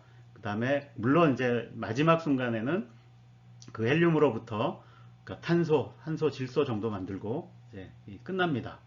예. 그래서 그럼 그런 별만 있으면 이제 우리 몸에 보면 아까 봤죠? 무거운 핵들도 많잖아요. 뭐 훨씬 무거운 것들. 그러니까 그런 것들을 못 만들어요. 그럼 우리가 존재할 수 없다는 얘기죠. 근데 그런 것들은 그럼 어디서 만들어졌느냐? 이제 이런 걸 하는데, 더 무거운 별에서는 더 무거운 원소들을 만들 수 있어요. 그래서 그럼 최종적으로 어떤 원소까지 만들 수 있느냐? 철까지 만들 수 있습니다. 그래서 앞에서 핵의 안정성 설명할 때 철이 가장 안정된 핵이라 그랬죠. 이렇게 별에서 이 높은 온도로 이렇게 이 뜨거운 상태를 만들어서 핵융합을 하는 과정을 이제 열핵융합 과정이라 그러는데, 이런 과정에서는 가장 안정된 원소를 만들면 끝나버립니다. 그러니까 그보다 더 무거운 것들은 못 만든다는 얘기죠. 근데 우리 지구를 보면 철보다 무거운 원소들이 많죠. 뭐 당장에 우라늄도 보였고, 뭐 납도 있고, 뭐 이런 것들 굉장히 많습니다. 근데 그런 것들은 그럼 어디서 만들어졌느냐? 네, 그거는 결국 그 무거운 별들이 다 타고 나면 이 코어에 철들이 가득한데, 그다음에 이것들이 이게 뭉치거나 아니면 자체 위력으로 이제 폭발을 합니다. 이걸 이제 초신성 폭발이라 그럽니다. 그리고 이 폭발이 일어나면 이 사방으로 그 만들어졌던 원소들이 흩어지는데, 그 과정에서는 이 엄청난 양의 중성자들이 만들어지고 또는 알파 입자도 만들어지고 하기 때문에 그런 것들에 의해서 이 철보다 더 무거운 원소들이 만들어진다고 합니다. 그러니까 그런 과정을 거쳐서 이제 이 우리가 보고 있는 이 모든 원소들이 이제 만들어진 거죠. 이제 우리가 그런 원소, 그러니까 철보다 무거운 원소들을 많이 가지고 있다라는 얘기는 뭐냐면 결국 이 우리가 모시고 있는 별, 행성, 지구라는 행성 이 자체가 그러니까 이미 그런 이 그 무거운 원소들을 만들어냈던 그 초신성이 폭발한 그 흔적에서 다시 생겨난 별이라는 뜻이 됩니다. 그러니까 그런 데서 만들어졌던 거죠. 그래서 실제로 우리 태양은 이 1세대 그 다음 또 2세대에서 그러니까 대충 3세대쯤 되는 별인 걸로 보고 있습니다. 그래서 이 표는 각 원소들이 이제 어떤 과정, 앞에서 얘기한 1, 2, 3 공장 중에서 어떤 공장에서 주로 만들어졌는가를 보여주는 표입니다. 한번 재미삼아 살펴보시기 바랍니다. 자, 이번에는 주제를 바꿔서 이 핵의 붕괴와 반감기에 대해서 알아보겠습니다. 이 핵의 붕괴는 그러니까 뭐 알파 붕괴, 베타 붕괴, 감마 붕괴 이게 이제 이런 걸 통해서 알파선, 베타선, 감마선 이게 나오는 걸 봤죠. 근데 이 붕괴 과정은 이 양자역학적 과정입니다. 그래서 우리가 알 수 있는 거는 이 단위 시간당 붕괴할 확률밖에 몰라요. 그래서 여기 이제 인데 한 개가 핵이 이게 지금 붕괴할 거냐 아닐 거냐를 모른다는 얘기죠. 여러 개의 핵을 갖다 놓으면 대충 그 중에 몇 개가 얼마 안에 붕괴한다 이런 식으로밖에 알 수 없다는 얘기입니다. 그래서 이 보면 개수로 처음에 n개가 있었다 그러면 이게 붕괴를 하면서 줄어들겠죠. 그래서 이 줄어드는데 이 반감기라고 하는 건 이 전체 절반이 붕괴하는데 걸리는 시간입니다. 그래서 이 반감기가 지난 다음에 또 한 반감기가 지나면 어떻게 되냐? 그러면 나머지 다 반이 다 붕괴한다 이런 게 아닙니다. 확률밖에 모른다 그랬죠. 그럼 남아있던 것 중에 또 절반이 붕괴하는 겁니다. 그래서 반감기가 두 번 지나면 전체 중에 4분의 1이 남게 되는 거고 한 번 또 지나면 또 있던 것 중에 또 반이 줄어서 8분의 1이 남게 되고 이런 식으로 가는 거죠. 그 다음에 가끔 이제 또 평균 수명이라는 용어도 씁니다. 이거는 수학적으로 이게 더 편리하기 때문에 쓰는 건데 일반적으로 이 일반인들 사이에서는 반감기를 더 많이 쓰죠. 예. 이 핵의 그 붕괴를 응용하는 것 중에 이제 뭐 여러분들이 많이 들어봤을 법한 것들이 이제 연대 측정이라는 게 있습니다. 그 중에 가장 아마 잘 알려진 게 이제 탄소 연대 측정이라는 것일 텐데 이거는 그 윌라드 리비라는 분이 1940년대에 이제 개발을 했고 그 공로로 이 노벨상을 받았는데 이 탄소 중에 우리가 보통 보는 탄소는 탄소 12 또는 탄소 13입니다. 이 두 개는 안정돼 있어요. 그 탄소 12가 이제 대부분이고, 근데 이 탄소 14라는 것도 있습니다. 근데 이 탄소 14는 이 방사성 동위원소예요. 그냥 놔두면 붕괴한다는 얘기입니다. 근데 그 이 탄소 14의 반감기는 대략 5,700년 정도 되는데, 그러니까 5,700년 놔두면 전체의 절반, 또 5,700년 가면 전체의 4분의 1씩 이렇게 남는다는 얘기죠. 네, 그런데 이게 보면 이게 붕괴를 하면 이 탄소 14는 그럼 다 사라졌어야 돼요. 왜냐하면 우리 지구의 역사가 이거보다 훨씬 길잖아요. 근데 지금도 이렇게 조사를 해보면 대기 중에 보면 이 탄소 14가 일정한 비율로 존재합니다. 물론 굉장히 작은 비율이에요. 그렇지만 존재를 해요. 그래서 대기 중에 그 비율이 어느 정도냐면 10의 마이너스 12승 정도로 일정하게 유지가 되는데 이게 안 사라지는 이유는 결국 이게 계속 만들어지고 있다는 얘기죠. 붕괴해서 없어지는 만큼 또 만들어진다는 얘기죠. 그래서 일정하게 유지되는데 그게 이제 이 지구 밖에서 들어오는 우주선 등에 의해서 계속 만들어집니다. 근데 이게 우리 같은 몸에도 똑같이 그 비율이 똑같아요. 그래서 우리 몸을 가지고 조사해도 저 탄소 14의 비율이 저 정도 된다는 얘기죠. 그런데 이렇게 되는 이유는 우리가 꾸준히 이 음식을 먹고 호흡을 통해서 계속 그 탄소를 순환하기 때문에 그래요. 이게. 근데 우리가 죽으면 어떻게 되느냐? 죽으면 더 이상 밖에서 탄소 14가 안 들어오죠. 근데 있던 탄소 14는 붕괴가 돼서 사라져요. 그러니까 우리 몸에 남아있는 탄소 14의 그 비율을 재면 우리가 죽은 지 얼마 됐다 이런 걸 알 수 있다는 얘기죠. 이게.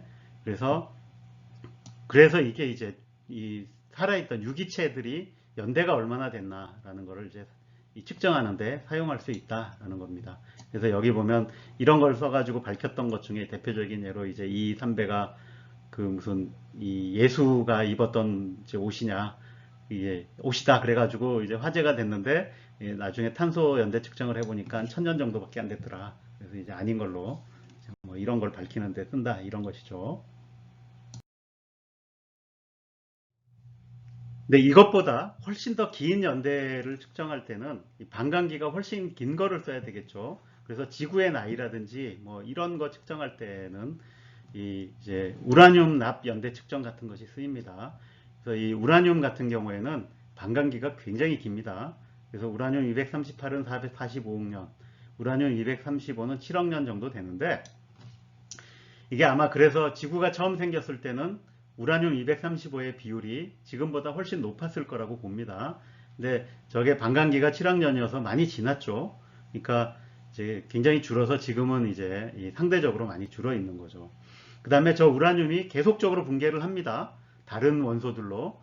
그 붕괴 과정을 추적해 보면 그래서 그거를 이용해서 납 종류의 이제 동위 원소들이 얼마나 남아있나 이런 걸 해보면 이걸 통해서 이 암석의 연대, 그러니까 이 암석이 처음에 조성된 게 얼마나 지났나 이런 걸 알 수 있는데 이제 그 중에 이제 가장 뭐 얘기해 볼 만한 거 하나를 들고 온 게 이 지구와 달의 나이 같은 거 측정하는데 지구의 나이 측정하는데 지구에서 가장 오래된 암석의 나이를 재는 거거든요.